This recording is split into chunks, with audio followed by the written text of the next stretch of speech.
Well, I must appreciate Kartike Sharma exemplified the conduct today, and this was noticed in late 60s. When the chairman comes, anyone here, the member has to be wherever he is. Am I clear?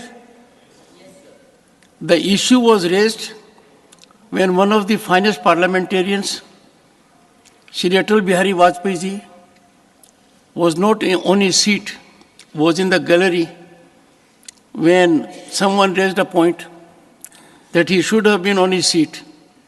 The practice is, the protocol is, that when the presiding officer comes, you be wherever you are.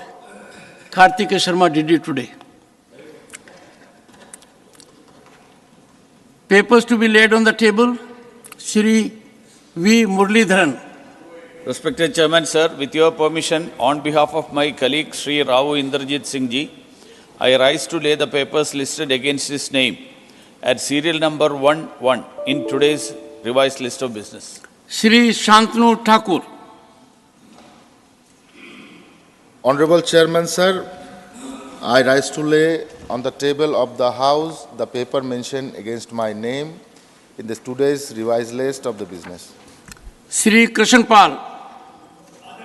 महोदय, मैं आपकी अनुमति से आज की संशोधित कार्यसूची में क्रम संख्या 3 पर मेरे नाम के सामने सूचीबद्ध दस्तावेजों को सदन के पटल पर रखता हूं। Doctor Bhagwat Karad. Chairman sir, with your kind permission, I rise to lay the papers mentioned against my name in the revised list of business for today. Professor S.P. Singh Baghel. Uday, मैं आपकी अनुमति से मेरे नाम के आगे उल्लिखित क्रम संख्या 1-5 पर हिंदी और अंग्रेजी सदन के पटल पर रखने की अनुमति चाहता हूँ। श्री भगवंत खुबा. आपके अनुमति से आज की संशोधित कार्यसूची क्रम संख्या 6 पर मेरे नाम के दस्तावेज सभा पटल पर मैं रखता हूँ। Doctor Bhagwat Karad. Chairman sir, with your kind permission, I rise to lay the papers mentioned against my name in today's list of business. Doctor Bharati Pravin Pawar. Honorable Chairman sir, with your permission, I rise to lay on the table of the House papers mentioned against my name in today's revised list of business. Shri Shantanu Thakur. Honorable Chairman, sir, on behalf of my colleagues Sri Sripad Nayak ji, I rise to lay on the table of the House the paper mentioned against my name in today's revised list of the business. Doctor Munjapara Mahendra भाई. Chairman sir, with your kind permission, I wish to lay on the table of the House papers mentioned serial number 10 against my name in today's revised list of business. Thank you, sir. Reports of the Department-related Parliamentary Standing Committee on Finance, Shri G.V.L. Narasimha Rao. Thank you, Chairman sir. I rise to lay on the table a copy each in English and Hindi of the following reports of the Department-related Parliamentary Standing Committee on Finance. First, 66th report on performance review and regulation of insurance sector pertaining to the Ministry of Finance, Department of Financial Services. 67th report on action taken by the government on the recommendations contained in the 32nd report on implementation of insolvency and bankruptcy code, pitfalls and solutions pertaining to the Ministry of Corporate Affairs. And 68th report on action taken by the government on the recommendations contained in the 46th report on strengthening credit flows to the MSME sector pertaining to the Ministry of Finance, Department of Financial Services and the Ministry of Micro, Small and Medium Enterprises. Thank you, sir. Reports of the Department-related Parliamentary Standing Committee on Water Resources, Shri Anil Prasad Hegde. So with your kind permission, I rise to lay on the table the 27th and 28th reports of the Standing Committee on Water Resources as listed against my name in today's list of business. Thank you. Reports of the Committee on the Welfare of Scheduled Caste and Scheduled Tribes, Shri Kamakhya Prasad Tasa. Sir, I raise to lay a copy of each of 31st and 32nd reports of Hindi and English version of the Committee on the Welfare of Scheduled Caste and Scheduled Tribes 2023 listed against my name in today's order of business. Statements of the Department Related Parliamentary Committee on Energy, Dr. Sudhanshu Trivedi. महोदय, मैं आपकी अनुमति से आज की पुनरीक्षित कार्यसूची में मेरे नाम के समक्ष यथा सूचीबद्ध ऊर्जा संबंधी स्थायी समिति के 2 विवरण हिंदी और अंग्रेजी संस्करण की एक प्रति सभा पटल पर रखता हूं। Statements of the Department Related Parliament Standing Committee on External Affairs, Shri Prakash Javadekar, Dr. Ashok Kumar Mittal. Honorable Sir, with your kind permission, I rise to lay on the table a copy in English and Hindi of the following statements as listed against my name in today's revised list of business.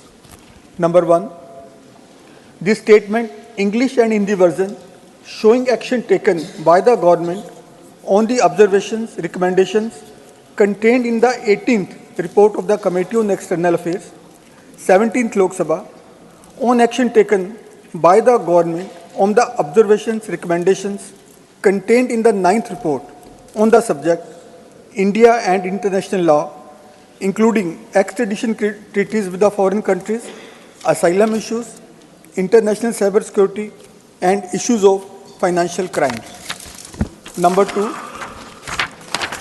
this statement, English and Hindi versions, showing action taken by the government on the observations, recommendations contained in the 23rd report of the Committee on External Affairs, 17th Lok Sabha, on action taken by the government on the observations, recommendations contained in the 16th report of the Committee on the subject, India's soft power and cultural diplomacy, prospects and limitations.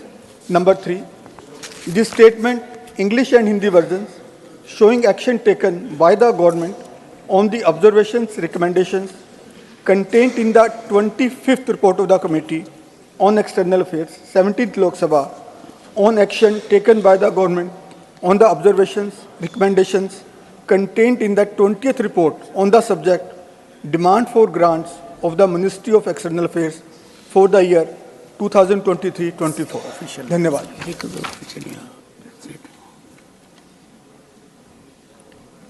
Statement of the Department Related Parliamentary Studying Committee on Housing and Urban Affairs, Dr. K. Lakshman. Thank you, sir. Honorable Chairman, sir, with your kind permission, I rise to lay the action taken statement, Hindi and English versions, on action taken by the government on recommendations or observations contained in Chapter 1 of the 19th report, 17th Lok Sabha of the Department Related Standing Committee on Housing and Urban Affairs on action taken by the government on the recommendations, observations contained in the 18th report, 17th Lok Sabha of the Committee on Demands for Grants 2023-24 of the Ministry of Housing and Urban Affairs, listed against my name in the today's list of business. Thank you, sir. Statement by Minister Shri Shantanu Thakur. With your kind permission, Honorable Chairman, sir, I rise to lay on the table of the House the statement regarding the status of implementation of recommendation connected in the 327th report of the Department-related Parliamentary Standing Committee on Transport, Tourism and Culture, on connectivity and tourist terminal facilities and port pertaining to the Ministry of Port, Shipping and Waterways. Thank you, sir. Matters raised with permission, Shri Jhala Kesri Dev Singh Ji. Honorable Chairman, sir, thank you for giving me the opportunity to speak today, sir. So, under the guidance and the leadership of the Honorable Prime Minister, the tourism sector has become a vibrant sector of our economy. The multiplier effect of this sector make it an important part of our economy. The government's push for greater connectivity as well as the improvements in the hospitality sector is attracting more foreign tourist arrivals into our country. As per the Bureau of Immigration, sir, India received 6.19 million FTAs during 2022 as compared to 1.52 million FTAs during 2021. Similarly, the foreign exchange earnings from tourism in US dollars during the month of February 2023 were 2.23 billion US dollars as compared to $0.571 billion during the month of February in 2022. The foreigners who bring this inflow into our exchequer travel to India for various tourism reasons. Leisure tourism is amongst the most important, but the business purposes, health tourism, education tourism are also fundamental. Not to forget the large NRI diaspora who visit India regularly. But sir, upon their arrival, these foreign tourists are required to manually fill up a disembarkation form, which not only consumes a lot of time, but takes a toll on already fatigued passengers and also adds unnecessary paperwork on immigration officials. Our government, sir, through its pro-people and tech-savvy approaches, has brought a paradigm shift in the service delivery mechanisms in the country. Be it direct benefit transfer or even Digi Yatra, efforts are being made to leverage the use of technology with the mantra of minimum government, maximum governance. Today, with the digital technology, passports and visa documentations have become far more efficient, because of which this disembarkation card has become redundant. Most of other developed countries do not have this system, and even we as Indians, when we go abroad, are not expected to fill this form up. Sir, therefore, I, through you, subject to security reasons, request the government to discontinue this manual practice and provide such foreign travelers a paper-free and hassle-free travel experience into our airports. It will help us treat our guests under the mantra of Atithi Devo Bhava. Thank you. Thank you. Manisri S. Selvagan Vethi, demand to make knowledge of local language as primary criteria for recruitment of teachers and doctors in Puducherry. Honorable Chairman, sir, the new education policy brings out a new era in the Indian education system. Even our harshest critics are welcoming at least two important features of the policy. One is the primary education through mother tongue, and other is the extension of mother tongue as medium of instruction in the professional courses. But the current scenario prevailing in several states is not conducive to achieve the target. Many state governments like Puducherry have long back introduced the CBSE pattern of education from the primary level in English medium. Now they are unable to switch over to Tamil medium as there are no textbooks of CBSE standard in regional languages. This defeats the very purpose of new education policy. Therefore, the central government should step in, advise and help the state administrations suitably so that the medium of instruction at the primary level will be only in the regional language. Several governments have already initiated steps to write textbooks in the regional languages for medicine and engineering. Perhaps in a year or two, they will be fully prepared for the changeover. Puducherry has Tamil, Telugu and Malayalam speaking regions. It can easily adopt the textbooks prepared by the neighboring states. But attention has to be paid on the recruitment of teachers. Being an union territory, the recruitment of principal of higher secondary schools and college lecturers being done by UPSC. Candidates from other states are getting recruited, but they are not well versed to teach in regional language. As the principals of the higher secondary schools have to deal with the school students due to the regional language problem, conducive atmosphere for teaching and learning process are not prevailing. Therefore, there must be a provision in the recruitment rules for ensuring those who are conversant in the regional language are all alone be selected.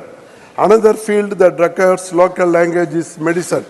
Unfortunately, in unity like Puducherry, where the recruitment of doctors, nurses is done by UPSC.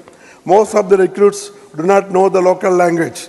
When the doctors or supporting staff are not conversant with the local language, it is very difficult to understand the sufferings of the patients and offering treatment and healthcare advice. Therefore, I request through you, sir, that UGC, ASCTE and other higher education bodies to include a specific class in the recruitment rules that the knowledge of local language is an important criteria for selection with immediate effect. Thank you very much, sir. Thank you. Manni Sri Niranjan Vishi demand to establish Kendriya Vidyalaya in Patangarh, Titlagarh and other districts of Odisha. Thank you, Honorable Chairman, Deputy Chairman, sir. I bring to your attention regarding establishment of Kendriya Vidyalaya in Patnagarh and various districts of Odisha that the Deputy Commissioner of Kendriya Vidyalaya Sangathan Region Office Bhubaneswar had submitted a revised suitability report of land and temporary accommodation building for the proposed Kendriya Vidyalaya in Patnagarh. The district administration has arranged 10 acres of land and temporary accommodation at Patnagarh for Kendriya Vidyalaya. However, despite meeting prerequisites since January 2022, there has been no further action by the Government of India towards establishment of new Kendriya Vidyalaya at Patnagarh and Titlagarh of Balangir district. In addition to that, there are pending proposals for new Kendriya Vidyalaya under the jurisdiction of the Kendriya Vidyalaya Sangathan Bhubaneswar region, namely Titlagarh, Patnagarh, Talcher, Atmallik, Khurda, Kuchinda, Sambalpur, Dhenkanal, Jaipur. It is crucial to expedite this process swiftly to ensure the timely establishment of Kendriya Vidyalaya. The underprivileged areas, particularly Patnagarh, Titlagarh and other districts, as mentioned above, urgently require quality education support through a Kendriya Vidyalaya. This will benefit the children of central government employees and including railway, postal, bank, insurance employees, FCI, BSNL employees and those under central and Odisha government employment. I appeal for your intervention to direct Kendriya Vidyalaya Sangathan authorities to expedite pending process swiftly, ensuring the establishment of Kendriya Vidyalaya at Patnagarh, Titlagarh and other places as mentioned above.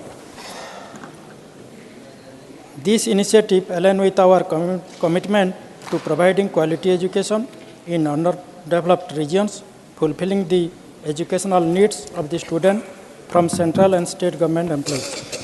Thank you. Thank you. Manya Srimati Sulata Dev, concern over cruelty against animals in India. जय जगन्नाथ। माननीय सभापति उपसभापति महोदय, मुझे 0 our में एक sensitive topic पे बोलने के लिए मौका देने के लिए मैं आपका आभारी हूँ। इंसान के लिए और कितने स्कीम के लिए सभी को बोलते हैं। मैं आज एक ऐसी टॉपिक ली हूँ जो मासूम जानवर के लिए बोलना चाहती हूँ। बस एक बात है, महात्मा गांधी बोले थे, the greatness of nation and its moral progress can be जज by the way its animals are treated. मासूम जानवर हम देखे हैं, इंसान और जानवर साथ में रहते हैं। भगवान भी जानवर को साथ में लेके चलते हैं, क्योंकि जानवर का कोई प्रजाति लुप्त ना हो जाए, सारे भगवान पशु पक्षी का वाहन लेके चलते हैं। मगर हम क्या करते हैं इंसान? आज जो मैं क्रूएलिटी के ऊपर बात कर रहा हूँ, पशु क्रूरता के ऊपर बात कर रहा हूँ, मैं ये चाहूँगी इस संसद के माध्यम से मैं रिक्वेस्ट करूँगी कि जो धारा आर्टिकल 377 है उसको कड़ी से कड़ी किया जाए और जो बीएनएस में उसको इंक्लूड नहीं किया गया है, कम से कम बीएनएस में उसको इंक्लूड किया जाए। क्योंकि हम रोज़मर्रा के ज़िंदगी में देखते हैं पशु के ऊपर किस तरह से क्रूरता होती है, पशु के ऊपर लैंगिक अत्याचार होती है। कभी देखा गया है नोएडा में भी एक कुत्ते को 3री मंजिल से प्रेग्नेंट कुत्ते को भी फेंका गया। और पशुओं को भी जीने का हक है। हमारे ये जो अर्थ है ये सबके लिए बना हुआ है। मैं फिर से एक बात बोलूँगी के जो लोग एक्टिविस्ट काम करते हैं पशुओं के लिए, उनके ऊपर में भी अत्याचार होता है, उनको भी देखना चाहिए। जो स्लटर्स हाउसेस है जो अनऑथराइज्ड है, उनके ऊपर कार्यानुष्ठान होकर उनको बंद करना चाहिए।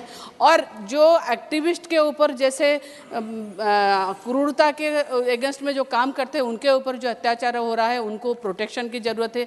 सरकार एक टैक्स फोर्स गठन करे। जो टैक्स फोर्स है वो कहीं पर पशु क्रूरता हो रहा है तो फिर उनको पकड़े और उनको अच्छे से अच्छे जैसे पनिशमेंट देना चाहिए।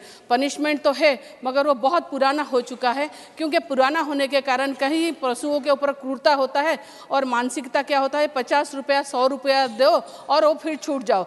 वो एक्ट भी चेंज होना चाहिए, कड़ी से कड़ी ये होना चाहिए, प्रावधान होना चाहिए, तो हम अपने पशुओं को संभाल के रख सकें। आजकल ना क्या होता है, पशुओं के मानसिकता बदल गई है, वो अपने आप में फ्रेंडशिप में जी रहे हैं, मगर हमारे यहाँ हमारे अंदर कहीं ना कहीं पशु प्रवृत्ति ज़्यादा दिखने को मिल रहा है। हम पशुओं को इतना क्रूरता के साथ बिहेव करते जो नहीं करना चाहिए। मैं देखी हूँ, हमारे प्रधानमंत्री जी पशुओं को और पक्षियों को दाना देते हैं, उनको भी प्यार करते हैं। मैं ये अनुरोध करूंगी प्रधानमंत्री से। धन्यवाद। माननीय doctor Ashok Vajpayee ji, demand to make laws to prevent discord among ethnic and religious communities in India. माननीय उपसभापति महोदय, मैं ऐसे गंभीर विषय की ओर सदन का ध्यान आकर्षित करना चाहता हूँ।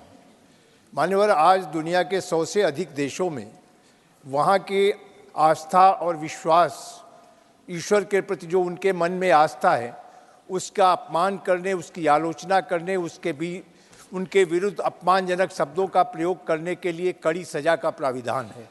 मान्यवर, लेकिन हम जिस देश में रहते हैं, भारतवर्ष में, जहाँ लगभग 125 करोड़ आबादी एक वर्ग के हिंदू समाज की है और हिंदू समाज उदारवादी और सहिष्णु माना जाता है और इसी को लेकर इसकी एक विशेषता। लेकिन आज धीरे धीरे ये हमारा उदारवादी सोच और हमारी सहिष्णुता हमारी कमजोरी बन गई। जब कोई भी चाहे किसी भी तरह के अपमानजनक टिप्पणी हमारी आस्था पर, हमारे विश्वास पर, हमारी आध्यात्मिक चेतना पर, हमारे धार्मिक प्रतीकों पर कर सकता है और उसके लिए उसके कोई कार्रवाई नहीं होती। मानवर, ऐसे तमाम सारे देश हैं जहां इस निंदा को लेकर के फांसी तक की सजा है, मृत्युदंड तक का प्राविधान है। लेकिन हमारे जैसे देश में हम दूसरे धर्मों का आदर करते हैं और हमारा धर्म ये शिक्षा देता है सभी धर्मों के प्रति हमारे मन में आदर हो, उनका हम सम्मान करें। लेकिन लगातार दूसरे धर्मावलंबी हमारे धर्म के प्रति जिस तरीके की गंदी टिप्पणियां करके, हमारे अपमानजनक टिप्पणी करके हमारे धर्म को, हमारी आस्था को, हमारे विश्वास को चोट पहुंचाने का काम करते हैं, एक गंभीर विषय है। आज तक देश में कई बार ये मांग उठी है कि यहाँ पर भी इस निंदा कानून बनाया जाए।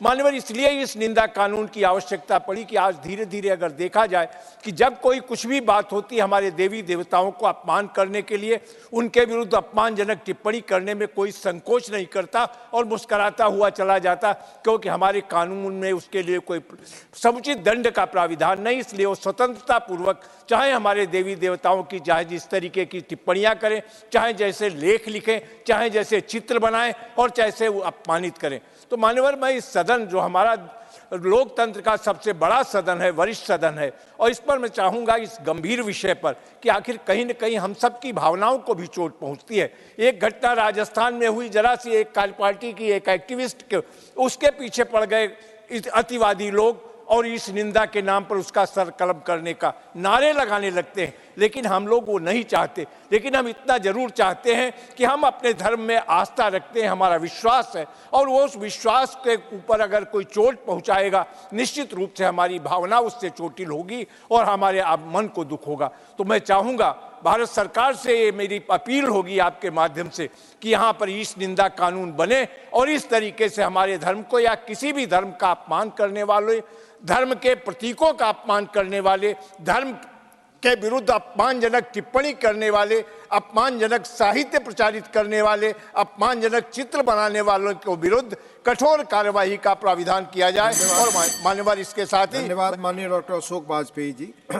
माननीय Shri Manas Ranjan Mangaraj, demand to declare lightning as a natural disaster. Thank you, Deputy Chairman, sir. According to the Indian Meteorological Department, IMD, lightning strikes claim the lives of 2,500 people annually in India, causing burns, muscle spasms, multi-system dysfunction, cardiac arrest, and instant death. The majority of victims, 96% are from rural areas, including farmers, cattle grazers, fishermen, jungle hunters, and laborers working outdoors. Studies indicate that lightning strikes will increase by about 12% for every degree rise in global average air temperature. Sir, Odisha, as per the last annual lightning report, records the highest number of lightning strikes. Odisha is specifically vulnerable to frequent lightning strikes due to a complex combination of climatic factors such as cyclonic activities, pre-monsoon and monsoon periods, are prevalence of high convective energy in the atmosphere. Despite this, the state has successfully reduced lightning-related casualties from 207 in 1920 to 156 in 2021. Odisha declared lightning a state-specific disaster on 1st April 2015, providing rupees 4 lakhs ex gratia to the families of deceased. Recently, Odisha proposed to the center to declare lightning as a natural disaster, actively implementing mitigation measures. Following lightning-related deaths, the state government directed forest and agriculture departments to undertake large-scale palm tree plantations as a preventive measure. Sir, countries like Thailand and Bangladesh have successfully employed large-scale palm trees plantations in mitigate lightning deaths. Through you, sir, we urge the central government to declare lightning as a natural disaster. This declaration would enhance ex gratia support for affected families, offering much-needed relief to thousands of Indians annually. This urgent step must be taken to address the high mortality rate associated with lightning strikes. Thank you, sir. Thank you. Dr. M. Thambi Durai, demand for new railway line. Sir, thank Honorable Deputy Chairman, sir. I would like to draw the attention of Railway Ministry to a new railway line project which is pending for implementation for a long time in Tamil Nadu. The pending railway line project is from Puducherry to Bangalore through Jolarpet, Krishnagiri and Hosur, which is connecting 2 states and 1 union territory via Tamil Nadu, Karnataka and Puducherry. Several thousand people every day suffer want of a direct line between Puducherry and Bangalore. An announcement about this new railway line was made, but it did not move forward now. Now it is learned that survey had been done and DPR had also been prepared, but so far this project has not seen the light of the day. Sir, you know very well, Puducherry houses the world-famous Aurobindo Ashram, Jipmer, which are national importance apart from it being a tourist destination. Needless to say that Bangalore is one of the fastest growing metro in India, contributing nearly 40% of India's total IT export. En route via Krishnagiri and Hosur, which are entirely industrial belt, and they host a lot of heavy industries, MSU, etc. Honorable Prime Minister also announced Hosur of the Krishnagiri as a defense corridor. It is, if the new line is established from Puducherry to Bangalore via Jolarpet, Krishnagiri and Hosur, it will not only help the competitors, but it will also generate a lot of revenue to the Railway Department. At least in the beginning, the project can be first initiated from Jolarpet via Krishnagiri and Hosur to connect Bangalore. That means very important. I request Honorable Finance Ministry, through you, sir, to implement the project and take help the Tamil Nadu people, Pondicherry, Puducherry and Bangalore people. Thank you very much. Thank you, Thambi Durai ji. Mani Shri Rajmani Patel ji, concern over non-payment of adequate compensation for land acquisitions made by Indian Railways.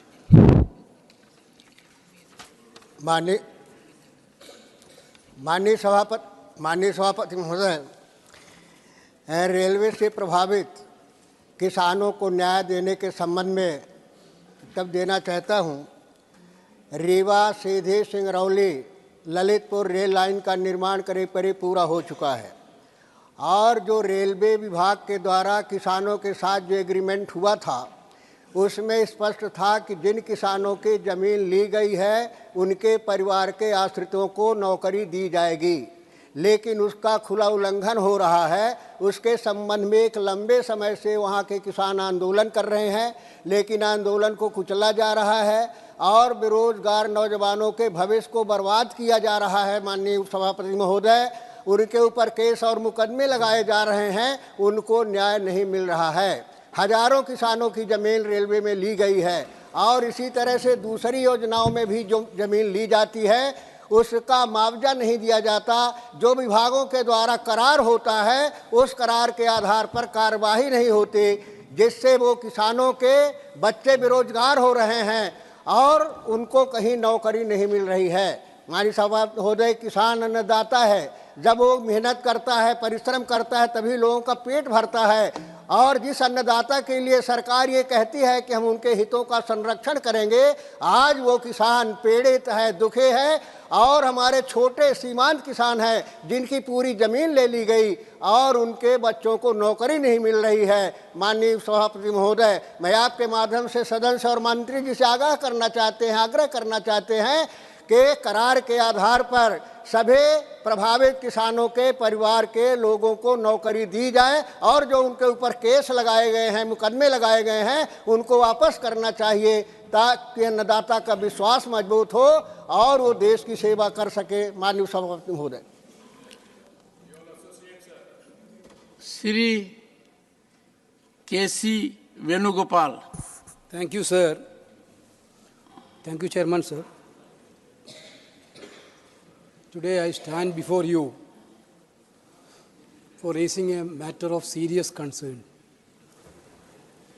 According to a recent information shared by our External Affairs Minister in other house, a staggering 403 Indian students have lost their lives in foreign countries since 2018. Sir, this is not a number. It represents families devastated, dreams shattered, and futures extinguished. As per the information provided by the minister, Canada topped the list with the 91 incidents, followed by the United Kingdom with 48 cases. In the United States alone, 4 Indian or Indian origin students lost their lives in the month of January this year. This number demands our immediate attention and collective efforts to ensure the safety of Indian students, those who are studying abroad. We must ask whether some of these cases, in fact, hate crimes is there.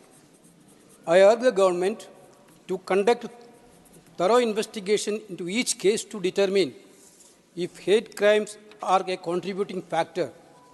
It is essential to address the root causes of this rise in violence, fostering diplomatic ties with promote tolerance, inclusivity, and the protection of Indian students. We cannot ignore the pain of the families, sir, who have lost their loved ones. As a nation, we have a responsibility to protect our students, to give them the opportunity to learn and grow in a secure environment. The government must engage in robust diplomatic efforts with the countries where our students are studying. Collaborative initiatives are crucial to establish and reinforce safety protocols. There is an urgent need for the establishment of a comprehensive records system to accurately track and report incidents involving Indian students overseas. A fast-track grievance mechanism is essential for the swift redressal of concerns raised by students and their families. It is a time for us to come together as a nation, regardless of political affiliations, and address these pressing issues. Let us put aside our differences, sir, and work towards a common goal, the safety and well-being of our students. They are the future of our country, and their dreams should not be cut short due to avoidable tragedies. I urge the government to take immediate and decisive steps let us ensure that every Indian students are safe in their study period. Thank you, sir.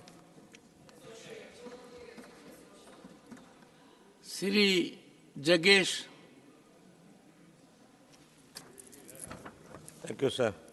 Sir, my demand to drop the proposal of construction of a bypass road at Turvekere town, Karnataka, and need to take the winding of existing road. The highway in Karnataka starting from Jevargi, connecting Maski, Sirgupa, Ballari, Chelkere, Hiriyur, Turvekere, Sringapatna, Mysore, and Chamarajnagara, which previously comprised of state highway, was recently upgraded and declared as a national highway, 150A, by Ministry of Road Transport and Highways, Government of India. The proposal of construction bypass road at Turvekere town, Karnataka on National Highway NH 150A from Jevargi to Chamarajnagara is under consideration by the Ministry of Transport and Highways. Acquisition of agricultural land by the ministry for the purpose is under consideration. Around 300 farmers will lose their fertile agricultural land for the construction of this proposed bypass to avoid just 1.5 kilometer, which is passing through Turvekere town. These farmers are completely dependent on agriculture for their livelihood, and they do not have any other sources of income. The farmers are agitating against the proposal, and there is a persistent demand from the people of this area to cancel the construction of the bypass and requesting the government for widening of the existing road passing through the town in the place of bypass. If the existing road passing through the town is widened, it will serve the purpose and there is no need for separate bypass because Turvekere is a panchayat town and Talo with less than 20,000 population in Tumkur district, Karnataka. Therefore, I sincerely urge the government to drop the proposal of bypass construction and take up the widening of the existing road at the earliest. Thank you, sir. Dr. Sasmit Patra. Honorable Chairman, sir, thank you for giving me this opportunity. I rise to seek the inclusion of ahimsa, non-violence, in the preamble of the Indian Constitution. Ahimsa or non-violence has been one of the core values of India which won its independence on its merits. When Indian freedom struggle and Mahatma Gandhi are remembered, the value and ideals of ahimsa reverberates in the minds and hearts of people across the world and is known as the true cherished gift of India to the world. Honorable Chief Minister Shri Naveen Patnaik ji on May 2018, during the first meeting of the National Committee for 150th birth anniversary of Mahatma Gandhi said, "I truly believe that the greatest tribute India could provide to Mahatma Gandhi is to include the uniquely Indian ideal of ahimsa, of non-violence, in the preamble of Indian Constitution." Similarly, Honorable Chairman, sir, Chief Minister Shri Naveen Patnaik ji in December 2019 reiterated his demand for inclusion of the word ahimsa in the preamble while addressing the second meeting of the National Committee for Celebrations of 150th birth anniversary of Mahatma Gandhi. He said, "Ahimsa is the most powerful message given by India to the world, and ahimsa has made our freedom struggle a unique freedom struggle in the entire world." Almost 3 years after he gave this call, on 23rd March 2021, the Odisha Vidhan Sabha passed a unanimous resolution asking for inclusion of ahimsa in the preamble of the Indian Constitution. Apart from this, Honorable Chief Minister Shri Naveen Patnaik ji and Odisha Vidhan Sabha's resolution, ahimsa as a thought has always been a cherished ideal of our nation. On the occasion of 75 years of India's independence, Shri Naveen Patnaik ji also flagged off the Ahimsa Rath, whose sole objective was to spread the Gandhian doctrine of ahimsa across the cross-sections of people and commemorating Gandhiji's special relations with Odisha. Honorable Chairman, sir, Gandhiji always had a very emotional chord with the people of Odisha, and on 23rd March 1921, about 100 years before the Odisha Vidhan Sabha sat on 23rd March 2021, Gandhiji had visited Odisha. So the bonds of Gandhiji's ideals, the virtues of Gandhiji's principles, which are enunciated across the world, where Nelson Mandela, various other people like him, have attributed that if India has given something to the world, among many things, it has been the doctrine of ahimsa, non-violence. It lies at the core of the virtues and the conscience of our nation.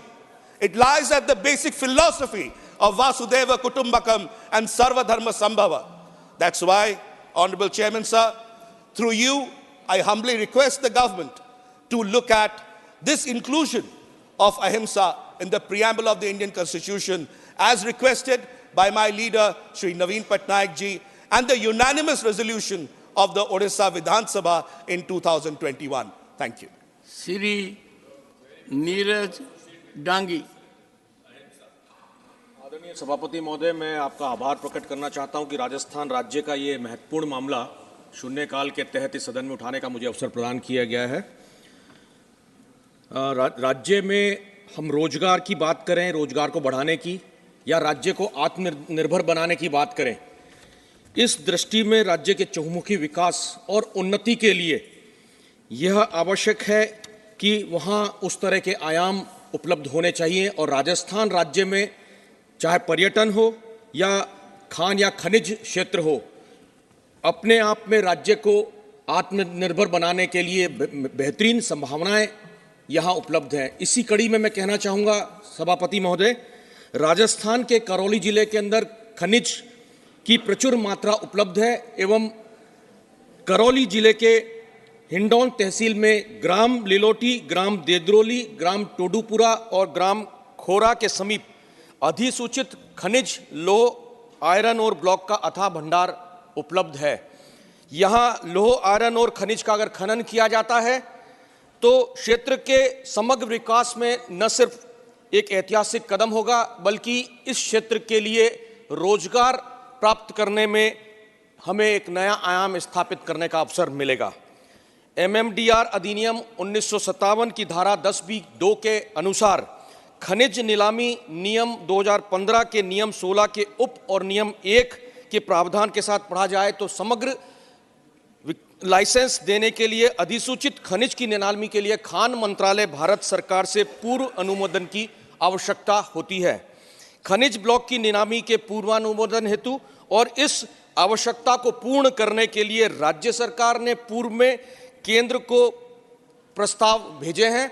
ऐसे में आपके माध्यम से सभापति महोदय, मैं भारत सरकार से निवेदन करना चाहूँगा, अनुरोध करना चाहूँगा कि राजस्थान के करौली जिले की तहसील हिंडौन में ग्राम लिलोटी, ग्राम देद्रोली, ग्राम टोडूपुरा और ग्राम खोरा के समीप पाए जाने वाले अधिसूचित खनिज, लोह, आयरन और ब्लॉक की नीलामी हेतु पूर्व अनुमोदन कर राजस्थान के धौलपुर और करौली क्षेत्र के जनता को अनुग्रहित करें और वहाँ के समग्र विकास हेतु ये अपनी पहल करें। बहुत बहुत धन्यवाद। श्री दिग्विजय सिंह। धन्यवाद सभापति महोदय। माननीय मोदी सरकार ने एक काम बड़ा अच्छा किया, जिन्होंने अनारक्षित वर्गों के बच्चों को केंद्रीय सेवाओं में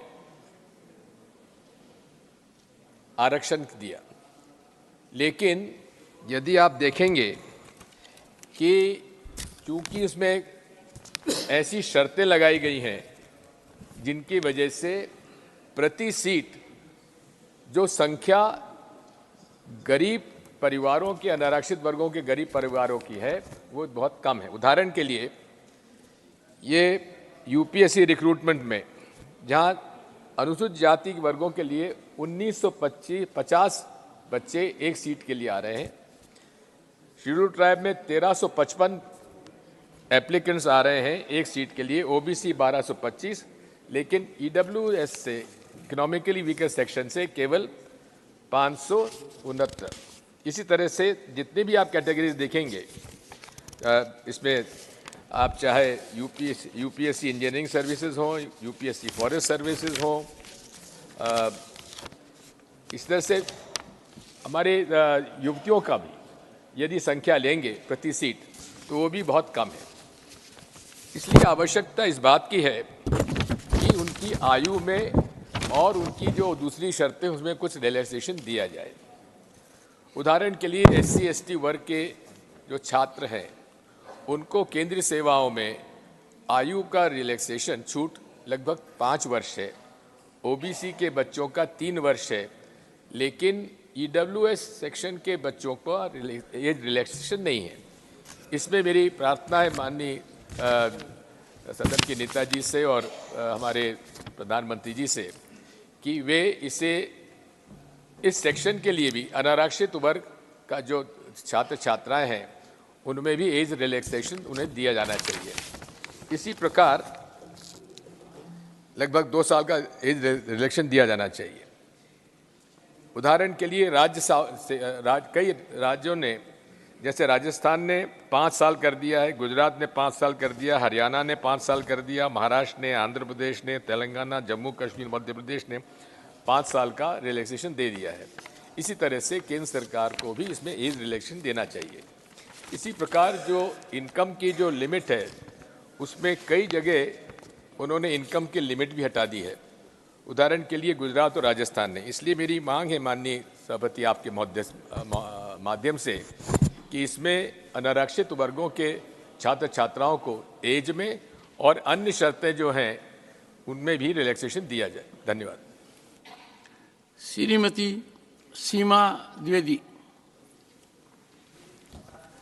माननीय सभापति महोदय, आज मैं आपके माध्यम से लोकतंत्र के चौथे स्तंभ की समस्याओं पर सरकार का ध्यान आकर्षण करना चाहती हूँ। महोदय, लोकतंत्र बिना पत्रकारिता के अधूरा है और मैं सरकार के प्रति बहुत आभारी हूँ कि 1867 में बने काले कानून को समाप्त करके पत्रकारों के हित में नया कानून बनाया गया। महोदय, मैं एक विषय बताना चाहती हूँ। पहले मान्यता प्राप्त पत्रकारों को रेलवे में रिजर्वेशन में डिस्काउंट मिलता था, परंतु कोरोना काल के बाद से वह डिस्काउंट मिलना रुक गया है।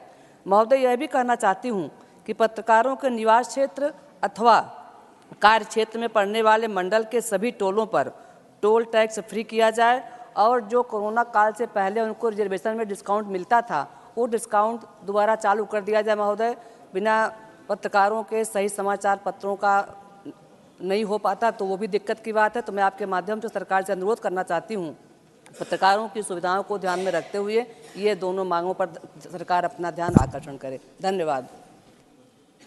Shri Anil Prasad Hegde. Thank you, Chairman, for giving me the opportunity to speak on an important issue of the health and socio-economic impacts of GM crops on the Indian people. The BT gene GMO was introduced into hybrid cotton in India, the only country in the world to do so as a value capture mechanism. Conservative estimates indicate that Indian farmers may have paid an additional amount of 14,000 crores for BT cotton seeds and trade fees between 2002 and 2018. The hybrid technology disallows seed saving by millions of small farmers. Yet the plan is to similarly use hybrids in other BT and herbicide-tolerant crops and also to commercialize HT GM hybrid DMH11 Indian mustard developed by Professor Dr. Deepak Pental.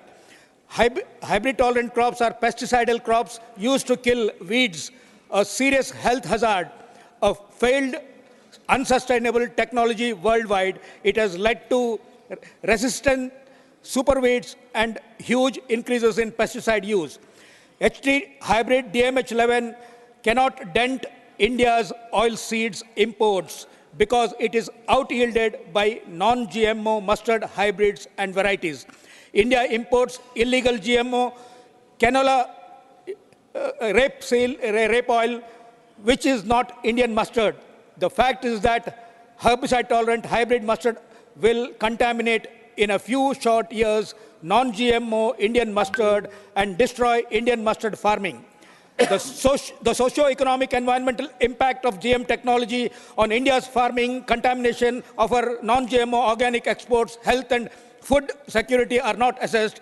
These are questions of ethics. We should be listening not to scientists and large businesses, but to experts on social justice, human rights, animal welfare, and third world development. The very experts that are not consulted. The evidence against GMO is incontrovertible. GMOs will destroy Indian agriculture, which is non-GMO, and our export markets of thousands of crores. By the way, sir, this scientist who has developed this GMO DMH11 is a person against whom allegations of plagiarism and forgery and theft of seeds allegations were there, and he had to go to Tihar jail. Thank you, sir. Shri Kailash Soni.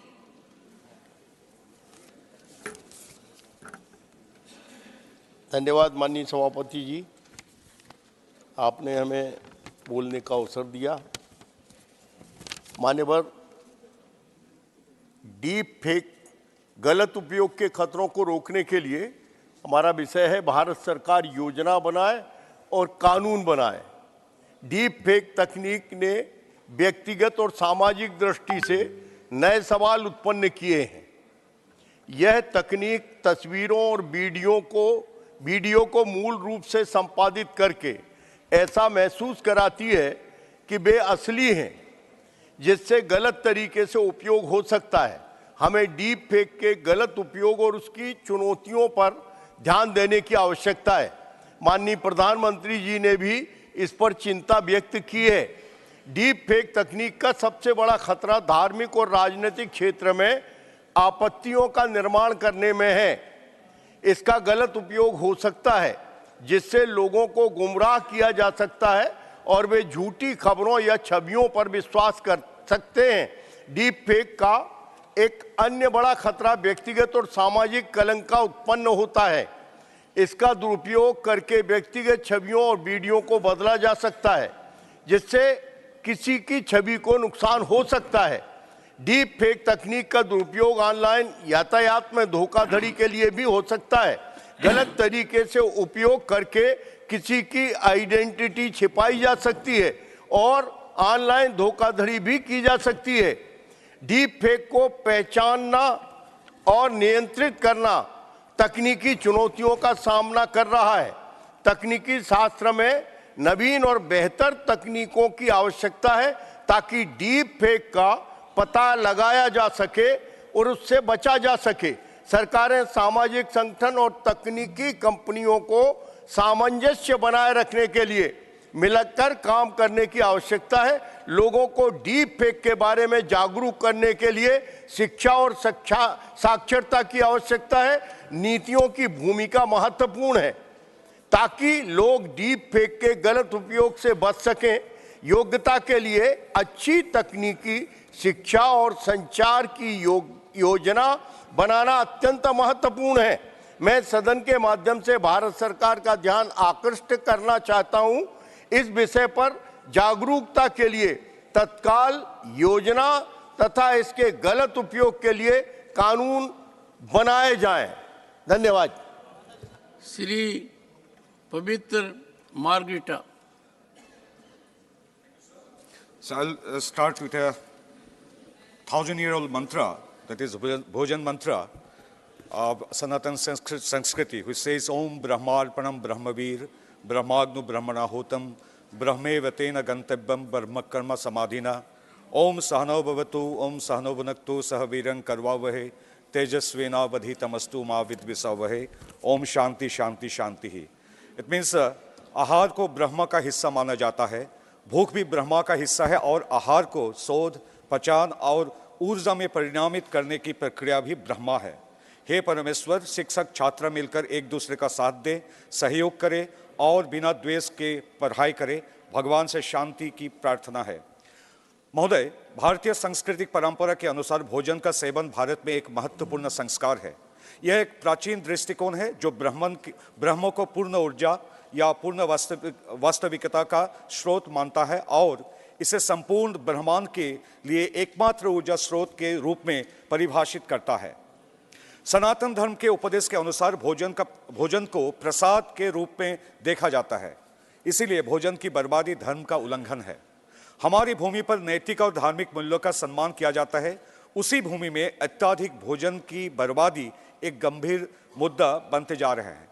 According to an estimate of UNDP, the UNDP की food waste index report के अनुसार भारतीय घरों में प्रति वर्ष 6.87 crore ton भोजन या लगभग 50 किलोग्राम प्रति व्यक्ति बर्बाद हो जाता है। घरेलू भोजन की बर्बादी के मामले में यह ग्लोबली दूसरे स्थान पर है, जो चिंताजनक है। भारत में हर साल भोजन पर लगभग 89,000 करोड़ रुपया बर्बाद होते हैं। यह भारत के जीडीपी के लगभग 1% के बराबर है। It is a data of earlier survey, but it is little bit lesser now. न केवल भोजन की ही बर्बाद हो रहा है, बल्कि इसे बनाने में जो सभी संसाधन और सबसे महत्वपूर्ण किसानों की मेहनत भी बर्बाद हो रही है। हालांकि रिपोर्ट भारत में उच्च भोजन बर्बादी को दर्शाती है। कोई भी यह निर्धारित या नियंत्रित नहीं कर सकता है कि किसी को कितना खाना चाहिए या दूसरों की भोजन की आदतों में कोई दखल नहीं दे सकता है। लेकिन साथ ही मैं अनुरोध करता हूं, हमें निश्चित रूप से व्यवहारिक और नैतिक परिवर्तनों के लिए काम कर सकते हैं। विभिन्न जागरूकता कार्यक्रम के माध्यम से नागरिकों में जिम्मेदार व्यवहार पैदा कर सकते हैं। विशेष रूप से स्कूल स्तर पर जागरूकता कार्यक्रम, इससे बच्चों को कम उम्र में ही भोजन के मूल्य के बारे में सीखने में मदद मिलेगी। उन्हें नैतिक और पर्यावरण के प्रति जागरूक नागरिक बनने प्रोत्साहन प्राप्त होंगे। यह हमारे पूज्य प्रधानमंत्री नरेंद्र मोदी जी के लाइफस्टाइल फॉर एनवायरनमेंट अभियान के लक्ष्य के साथ मेल खाता है और इसका फॉलो करना इसी समय की मूलभूत मांग है। धन्यवाद। श्रीमती दर्शना सिंह। धन्यवाद सभापति महोदय। आज आपके माध्यम से मैं चंदौली जिले में ड्राइविंग प्रशिक्षण एवं अनुसंधान संस्थान की स्थापना के बारे में अपना विषय रखना चाहती हूँ। महोदय, माननीय प्रधानमंत्री जी के नेतृत्व में सरकार देश की सड़कों, उनकी स्थिति और रखरखाव को लेकर हमेशा सजग रही है और आज पूरे देश में सड़कों का जाल बिछ गया है। सड़कें देश के विकास की रीढ़ साबित हो रही हैं। सभापति महोदय, देखा गया है कि यहाँ होने वाली ज़्यादातर सड़क दुर्घटनाएं अप्रशिक्षित ड्राइवरों की गलतियों के कारण होती हैं, क्योंकि उन्हें सड़क सुरक्षा के नियमों के बारे में ज़्यादा जानकारी नहीं होती है। सड़क दुर्घटनाओं में कमी लाने के लिए माननीय प्रधानमंत्री श्री नरेंद्र मोदी जी के नेतृत्व में केंद्रीय सड़क परिवहन और राजमार्ग मंत्रालय द्वारा सड़क सुरक्षा पहल के रूप में ड्राइविंग प्रशिक्षण और अनुसंधान संस्थान की स्थापना कई राज्यों में की गई है, जिसमें उत्तर प्रदेश में कानपुर और रायबरेली में भी ड्राइविंग प्रशिक्षण और अनुसंधान संस्थान का निर्माण किया गया है। महोदय, राष्ट्रीय राजमार्ग समेत अन्य महत्वपूर्ण मार्ग मेरे नोडल जिले चंदौली से होकर निकलते हैं, जो कई राज्यों को आपस में जोड़ने का काम करते हैं। अतः मैं आपके माध्यम से सरकार से यह आग्रह करना चाहती हूँ कि एक ड्राइविंग प्रशिक्षण और अनुसंधान संस्थान की स्थापना जनपद चंदौली में भी किया जाए, जिससे वाहन चालकों को प्रशिक्षण के साथ साथ रोजगार भी मिलेगा और सड़क दुर्घटनाओं में कमी आएगी। धन्यवाद। Shri KRN Rajesh Kumar. Not present. Question our.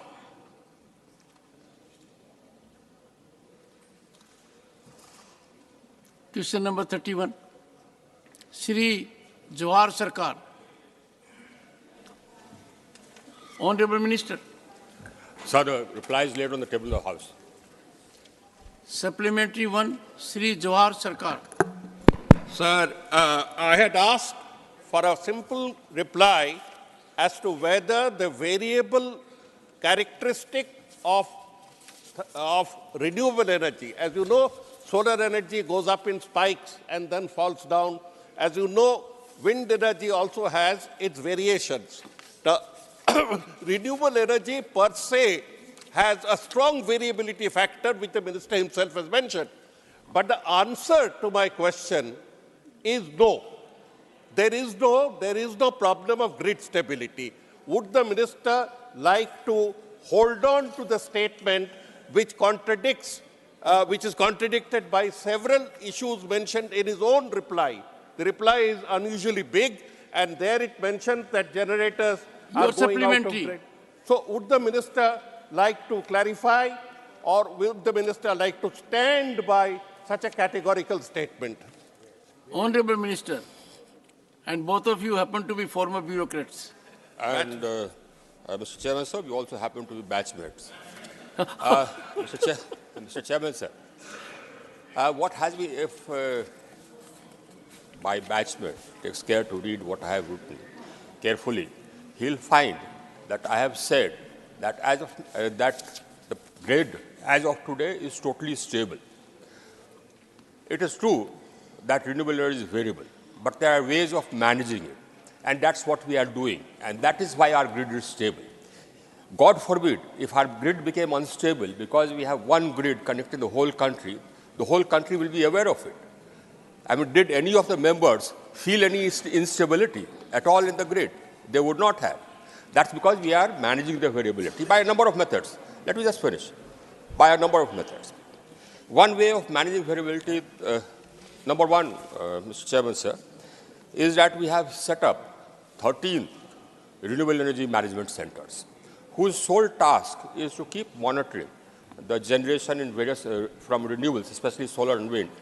Solar and wind are the variables in different corners of the country. Now, and then we have hydro, and we have flexibilized our thermal capacities. 5,000 megawatts of thermal capacity has been flexibilized to ramp up and ramp down as per requirement. And they are all on automatic generation control so that the ramp up and ramp down happens automatically. And that's why you don't see any flickers, despite the fact that you have so much of renewable energy being fed in. So as of now, the grid is totally stable. We are managing the variability. That's the question. That's the answer. Second supplementary, Shri Jawahar Sarkar. I had asked specifically about renewable energy system-based grid, RES, GTS. I had asked specifically about the health of DISCOMs, which are in a terrible state. Everybody knows that DISCOMs are in a terrible state, but the minister has chosen not to reply to RES, GGS, number supplementary. one. And number two, on DISCOMs, he replies to me on GENCOs. I asked for scooters. Sir, your supplementary. Sir, my supplementary is, what is his position on the new technology of RES, stable renewable energy grids, and on DISCOMs, the health of which is going through a terrible phase. The DISCOMs are unable to honor their commitment because their bills are delayed. Instead of going in for DISCOMs, he has gone in for GENCOs. Honorable Minister. Mr. Chairman, sir, again, I think I'll have to correct my learned colleague, batchmate. Number one, there's no such thing called RES, GGS. There's no such thing as renewable energy source grid connected generation system. There's no such thing. What happens is that renewable energy has inverters. I mean, renewable energy capacities have inverters, and they are fed into the grid, which the dispatch centers manage the variability in conjunction with hydro and thermal. We are also adding storage capacities. So that storage capacity is also something which responds to the variability. Now, as far as the second thing is concerned, as to his question and reply, he says that he had asked a question about the viability of DISCOMs, and the reply talks about something else. Now, I'll just read out the question. Now, his question says whether the very delayed payments are received and passed on by DISCOMs continue to create deep financial difficulties for renewable energy. I have responded to that. I have pointed out that the total outstanding dues of all GENCOs, including renewable energy, was 1,39,000 crores, and that has been brought down by the methods which we have employed, by the rules we have put in place. That has been brought down to about 42,000 crores, from 1,39,000 crores to 42,000 crores, and that's legacy dues. The current dues are played totally up to date. So that's responding to his question. Now, he wants to know about the health of the DISCOMs. I'm happy to inform him and the learned house that the health of the DISCOMs has improved tremendously under this government. In 2014, the AT&C losses of DISCOMs was 27%, Mr. Chairman, sir. Today, it's 15.41%. So that's the indicator of the health of the DISCOMs, how it has improved. Thank you. Siri, one second, Mr. Sarkar, 1 second. The two batchmates may interact over a cup of coffee. Shri Kartikeya Sharma. Shri Kartikeya Sharma. No, nothing will go on record. No, nothing will. Shri Kartikeya Sharma. Sir, thank you, Chairman, sir. Through you, I'd like to ask the Honourable Minister the current provisions for small-scale solar plants and renewable energy-based electricity plants to connect with the grid. What assistance is provided by the Ministry, sir? Honourable Minister. Sir, but keep in mind my coffee aspect. Not at all. I'll be very happy to host it. Mr. Chairman, sir, we have come out with something called the Green Open Access Rules. Under the Green Open Access Rules, we've provided that any capacity above 100 megawatts can connect to the grid and get open access to wherever they want to transfer the energy. And the transmission will also be free up till 2025, totally free, June 25. If it is installed up to June 26, it will be 75% free. If it's installed up to June 27, it will be 50% free. So that's the provision. Dr. Ami Yaznik. Sir, I would like to ask the Honourable Minister that your reply is very elaborate. It also mentions the RMECs and it also mentions the dues of the DISCOMs that have gone down. I've seen the policy initiatives in the last 2-3 years and they're bearing some kind of a fruit. But I would like to know whether, given the intermittency, the variability of the renewable energy and the challenges for the common grid, whether the emission trading or the emission part and real forecast is being taken care of. And are we going to strengthen that in the short-term plan so that we have the grid strengthened for the renewables to enter in the main grid? Mr. Chairman, sir, that's a very pertinent question. And we have put in place measures for exactly what the Honourable Member, the learned member has suggested. We have set up 13 renewable energy management centers for this very purpose, for forecasting so as to ensure accurate scheduling. The generators have also been put under the obligation of putting up forecasting systems themselves. So by and large, our scheduling continues to be quite accurate, despite the variability. And of course, we are adding storage by and by. Currently, storage is expensive. Mr. Chairman, sir, and that storage is actually the answer to the variability. That's the real answer to the risk. Because then you can store, the variability gets cancelled out. But it's expensive. We had a bid for about 1,000 megawatt hours of storage. The rate came to about 10 rupees per kilowatt hour. That means for making solar, it comes to about 2 rupees 50 paise per unit. To store it for 1 hour, it costs 10 rupees. So that's how expensive it is. Pumped hydro is cheaper, so we are adding lots of pumped hydro. We already have about 4,740 megawatts of pumped hydro in operation. By 2030, we'll have about 26,690 megawatts of pumped hydro, which comes out to about 175,000 megawatt hours of storage. We'll add battery storage as well, Mr. Chairman, sir. Currently, our battery storage capacity is 160 megawatt hours. By 2030, it will be 12,360 megawatt hours. Shri Ashok Kumar Mittal.